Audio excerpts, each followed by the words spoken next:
You're connected. You were the press secretary in Biden's thing. You worked for Obama. You worked at the State Department. You understand that. You're now at MSNBC. None of these people are talking to each other and working together in any way. Well, yeah, because we think the other side is really messed up. I mean, look, but it's also how the world is working, which I think is a huge problem that Democrats need to be clear and aware of. I mean, Hannity was like meeting with the Republican caucus. There's more and more and more examples of what you're talking about. Yes, and it seems very effective, but also effective in that they're creating policies. Now, I don't like a lot of them, and I think they're lying about a lot of them, but they've certainly created a machine. And nobody is building that machine, as far as I can tell. And even within the media, you know, Rupert Murdoch and then Roger Ailes, and now I don't know who's running, but they run it with a really clear mandate. You're at MSNBC. Do they come to you every day and go, here's what we think is important to preserve and fight for whatever? No, everybody gets a zillion press releases and pitch calls, but no. No. I'm talking about the head of it. Oh, no.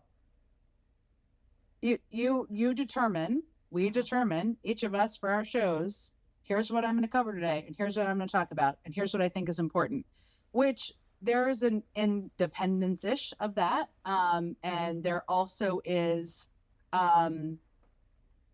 you're not waiting to be told what to say about anything. You're going to say what you think. So people can trust that, and that is a good thing. See, I disagree with that. I think it's not that you're able to be independent. It's that you're then a prisoner purely to the minute by minutes.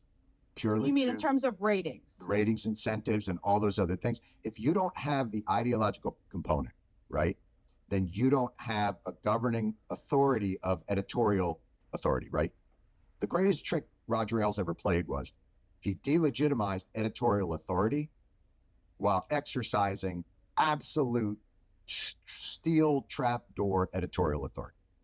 The greatest thing he did, because it led them to be an arm piece, a mouthpiece of the right wing. It led them to be exactly what he wanted it to be, which is an effective expression of his worldview. And MSNBC, I am unburdened by not having, I can share whatever I think. I have obviously worked in Democratic politics for 20 years. I don't hide anything about that. It is a progressive leaning network. But nobody is, to the frustration at times of many elected Democrats, it is not a mouthpiece of the Democratic Party. I don't want it to be a mouthpiece of the Democratic Party, but I do think it can stand for something more coherent and be more effective in its execution of that by doing so. And what do you think that should be? That it should be a check on the excesses, that it should be muckraking in the best sense of the word. But effective muckraking needs organization and a leader. And it can't just be left to everybody's random show to, I mean, I watch these shows all the time. I find them to be like wildly redundant and not really that like have a macro view, right? If you don't have a macro, I mean, this is, I don't know. I don't want to, I'm just saying like, it makes it less effective. Well, okay. Or interesting. Here's the thing with a macro view, though. Yeah. A macro view where every show does the same thing. And maybe you're saying you think. No. You're not saying that. A macro view of, is this the direction, right, that help, like the nighttime shows should not be divorced from the daytime show. Fucking 4 hours of Joe Scarborough shouldn't be allowed in this country. and then like Rachel Maddow, like it's schizophrenic at times.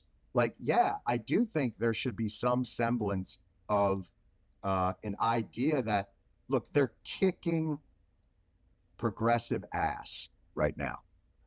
And if progressives don't organize their media, their think tanks and all that, it's going to continue to happen. It's chaos. Well, I will say, broadly speaking, I don't think it's the Democrats. I'm going to say people on the left do not do that the right does very well is support within the system each other. I'm serious. Like, and what I mean by this is this, right? Yeah. Theo Vaughn appears on Joe Rogan's show, right? he promotes what Joe Rogan's doing. But they all promote all of the things each other are doing and what the elected officials, I guess, are doing too.